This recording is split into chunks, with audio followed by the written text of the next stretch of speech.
রাহুল এক পায়ের আওয়াজ শুনতে পেল, কিন্তু যখন ঘুরে দেখল, কিছুই ছিল না।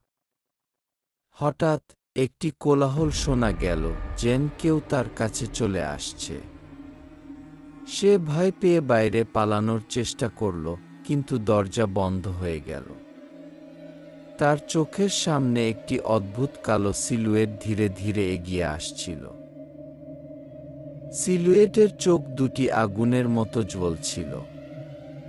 সে চিৎকার করে উঠল, কিন্তু তার কণ্ঠ যেন শুনতে পাচ্ছিল না কেউ। কিছুক্ষণের মধ্যেই সেই সিলুয়েট রাহুলের দিকে আক্রমণ করে এবং তার শ্বাসপ্রশ্বাস বন্ধ হয়ে গেল। পরের দিন সকালে গ্রামের লোকজন বাড়ির সামনে গিয়ে দেখল, রাহুলের চোখ বড় বড় হয়ে ভয়াবহভাবে হালকা ছিল এবং সে মৃত ছিল। বাড়ি তখনও আগের মতোই চুপচাপ ছিল। এরপর থেকে কেউ সেই বাড়ির কাছেও যায়নি।